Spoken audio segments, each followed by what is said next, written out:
And here we go. So how do we stay in the positive when we have prospects staying in the negative and sending us negative information, coming back on us and hitting us with the what the F are you doing?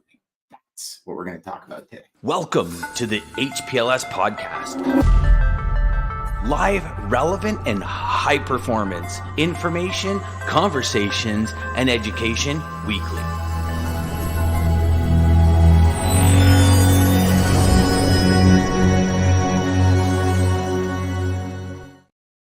All right, my friends. So this all spans from a couple of things that happened to me last week. So as you know, last week was Easter weekend, so it was a short week. And always on short weeks, I don't know about you, but I try my hardest to double and triple my output in order to make up for the day I've lost. Now, I know some people might say, oh, you know what, Dan, I don't want to worry about it. For me, it's essential. So like I was working and sending emails till 6, 7 o'clock at night, most nights. Sending emails at 11 o'clock, 10:30, just before I was getting ready for bed and that kind of stuff. And it's interesting. So last week, more than any other week, and I noticed this to be about touch point 9. So it was between 7 and 9 was the touch points. And I started getting back a lot of replies from people that were saying, and this was the biggest one. So out of the couple of dozen that I got back, I was actually very shocked, and maybe some of you feel the same way. So I'm soliciting CEOs, vice presidents of sales, people that have been in sales before, right? And the common reply that I got was, you know what, Dan, I haven't replied to you up until now. So what would make you think I'm interested? And full transparency, I was kind of taken back. And in my head, I'm sitting there going, what are you talking? Because I'm so passionate about what I do. I'm so passionate about my product, about my service, about what it can do for people. And I'm the same way in logistics. Like I honestly took me, gosh, probably close to 5 years to really figure out and come to grips with some people are not going to want to deal with me. I mean, we all know it. We all say it. But it's just one of these where I just couldn't understand, to the point where I've had my VP standing beside me and we're getting ready to go out to a meeting or something. And I'm on a sales call and I hang up and I stop and I go, no, hold on just a second. And I call the prospect back. Because I'm like, okay, I don't understand what's going on. You don't want to work with me, but I will give you everything you ever need in order to get done what you need to get done. Like I will move mountains, I will do everything, and nobody will do what I do. And I'm sure we all think the same thing about our service. So for me, that part of sales was probably one of the hardest parts to overcome, because let's face it, the more and more sales we do, the more and more quote unquote negative people we meet. But then I start looking at that word negative people and saying, is this individual in every part of their life that person that clears a room when they walk in? Or is it the person that lights up a room when they walk in? And we don't know these people, right? Like call a spade a spade. We don't know who we're soliciting. We hope to develop a relationship with them if, and hopefully you're of this opinion too, if they meet your ideal client profile, if you work well with them, if there's a mutual beneficial piece that can fit into the puzzle, if they believe it's a two-way street. So there's a lot of ifs. And I have no idea if any of these people will actually be really good prospects. That's hence the reason, you're prospecting to see who's going to fit into on your bus, if you will. And one individual got back to me because in my last email, so I typically do 7 to 12 emails, and then I kind of say, you know what, leave it for a quarter and then I'll get back to them. And very interesting, because the individuals that communicated back to me, one in particular was like, I don't know what you're not getting. I didn't reply back to you. And so here's the thing. The reply was like 4 or 5 paragraphs. So this is something this individual thought. Okay. This wasn't a go fly a kite, because I even say in one of my emails towards my last emails, I typically add a sentence like, You haven't said yes or go fly a kite. So I'm really unclear if this is let me see if this person continues to solicit. And let me reverse for a bit. And I apologize for jumping. It's just I want to get so much in such a little period of time. So for me, I always operate under the assumption that people manage inbound cold calls and emails the way I do. And sometimes it's probably detrimental. Some of you might say it is, but I only have my perspective, right? And that's all you have. You have your own perspective. Now, your perspective changes based on things that happen, but we only have our own perspective. So mine is, if you're soliciting me, which I enjoy people soliciting me because I'm in sales. So I like to see how their approach is. But I will usually never reply back to you until about the 6th or 7th email. Why do I do that? I'll typically not answer the phone for the first 6 or 7 calls. I'm very good at seeing phone numbers and okay, I know that person's called me before, or names or whatever.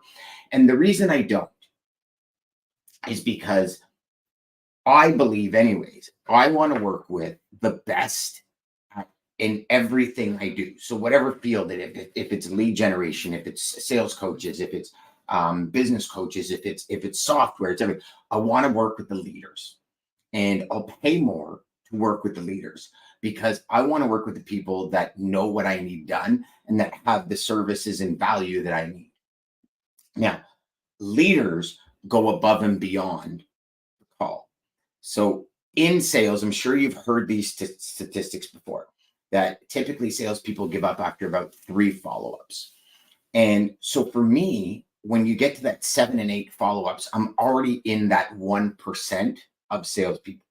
Now, I also take into consideration automated follow-ups, which I consider myself fairly good at identifying which emails are not actually emails that are written, like emails that actually come from a system and auto-generated. So there's no effort, on the salesperson's part. But let's say these are genuine connections. They're genuinely reaching out. To me, 7, probably minimum, maybe even 9, depending on how much of a need I have for the product. Now, some of you might say, but Dad, what if you need the product today? Well, there's no product we don't need today that we're not searching for on our own, right? So if you're searching specifically for a product, right, you'll do a chat GPT search, you do a Google search, whatever your preferred search engine is, and you'll find it. So typically, if I need that, I've already got it, if that makes sense, right? So, and I'm sure you're the same way. Like if you need a course on sales training, you'll go out and find one on sales training. You won't just wait until arbitrarily somebody solicits you about sales training and you're like, oh my God, I need it now. It's not typically the way it works. So what I do is I stop and I say, okay, that's 1, that's 2, that's 3, that's 4, that's 5, that's 6, that's 7. And then I'll say, you know what? Yes, I'm interested in seeing it because already I've eliminated the people that I know are going to be really interested in me when I'm a prospect. But as soon as I'm a customer, it's like I disappear. Right. So for me, that's my method. So how do I sell? I sell based on that formula, that framework in my head that helps me get that done. Right. So it's the same way I approach it with my prospects is I don't expect a reply. The only time I expect a reply on 1, 2, or even 3 emails or 3 connections is when it's a hard F off no. Right. That's the only time I expect a reply. Now, I do get replies because I have people that say, you know what, at this point, no, we're good. We're not interested. Because I ask them, hey, just reply back with a 1 if you're not interested, reply back with a 2 if you're interested, or reply back with a 3 if you want to see a picture of my puppies. It's a little strategy Ryan came up with last week that I'm trying out. But so from that perspective, right, I look at it, and when I got this email, and that was kind of a long-winded story to get back to the point, but when I got this email, I was intrigued because the history and research I've done in this individual, he was in sales, he knows what sales is, and so I replied back. And some people would say, Dan, oh, come on, you didn't, but I did because I said, here's the reality, guys. Like, you're in sales, I'm in sales. I'm simply asking if you're interested in this. The amount of effort, and this was my reply back, the amount of effort you put into that reply email could have been taken care of ages ago, just replying back saying not interested in it. So I apologize if I've pissed you off in any way, but do you not think that a simple reply from 7 emails ago could have like stopped that process and stopped that frustration in you?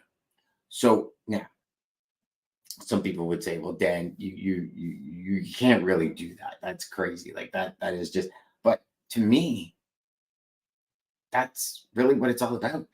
I mean, to me, I sit there and I say, if I'm not interested, like hard no, I'm I'm a very positive person, but I'm also one of those people that when I get frustrated, when I get pissed off, I'm an asshole. Like it's just what it is. There's no beating around the bush. But I like to think I light a room up when I come in as opposed to empty a room. But there's definitely days when I feel like emptying a room hard, right? Which I'm sure you guys do too. So here's the end kind of picture that I'm trying to paint for you guys is yes, in sales, we are going to face these people. Now, don't get me wrong. It took me about an hour, realistically, an hour to get in a different mindset to overcome that reply. And this happened 6 or 7 times last week. So I feel, and it's something I'm working on, and I encourage you guys and gals to work on as well. So I feel like I lost 6 or 7 hours last week already in a short week. And the reason is when these things happen, I still to this point, and I've been in sales a long time, I've worked with great customers, I've worked with idiotic customers, I've worked with the whole gamut in between. And I try and strive to always bring the right people on the bus. I think sometimes we all get tied up in what could be, so we bring the wrong people on the bus. But for the most part, I like to think that us as a corporation, as a company, as an individual, I focus on the right people and I try and really thread that line to identify the right person to start. And here's one thing I finally came up with, and then over the next couple of weeks, I'll keep you guys updated on it. But for me, it turned into this. Okay, if you're going to reply back like that, then I definitely know I made the right decision by saying to you, okay, listen, if you're not interested, then we're just going to call it a day because I don't want to work with you down the road if this is how you're going to be at the beginning. That makes sense. And so I like to think of all of these things, or in dealing with negative replies, negative prospects, I like to think of it like this. I dodged a bullet. And now sometimes based on volumes, based on business, based on company size, like for us, for software, it's all about company size, right? The bigger the customer, the better revenue. Okay. Call it spade a spade. Bigger the customer, the better profitability. Call a spade, right? This is business. We do it. We don't do it for practice. We do it for profit. Let's, be realistic. But also I know sometimes these really big customers that we think are like, the nucleus of our business or that golden goose turn out to be the worst customers on the planet. So I'm trying to, flatline and baseline the negativity that comes back. And when I say negativity, I'm not just talking about people that say no. It's people that berate you with or berate you with, remarks that aren't necessary. Call you out on things that aren't necessary. It's like a simple yes or no, not interested. Thanks very much. But again, we don't know what people are going through. And this is one thing that I try and always come back to, and it doesn't always work by all means. I'm no master or genius at this, but it's like this person might be going through something. So because of that little leeway, not a big deal. But sometimes that doesn't always work that way. So that's the message today, my friends, is, try and think about these. And if you are getting stuck, you're not alone. I'm thinking about how these negative replies impact your performance, right, moving forward, and how long it takes for you to kind of separate that and get back into the groove. I think that's critical, especially as we transition tasks throughout the day. you're transitioning from operations. Maybe you're putting out fires with your ops team, or you're doing the ops yourself. You're putting out these fires. Then you transition to sales. Then you transition to, firefighter again, then sales, then firefighter again, then sales, then firefighter, then sales. And our day just constantly revolves like that, right, in this industry. And so being able to turn off that negative faster. And again, I'm not an expert by any means, but being able to turn off that negative faster, I think, is going to be crucial to our overall success and the scalability and speed of our success, if that makes sense.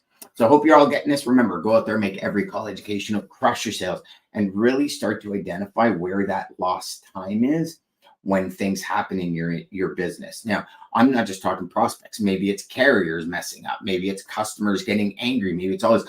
But where are those gaps, what I call negative gaps in your day? And these negative gaps are the times that take your time away when you could be doing really needle moving tasks.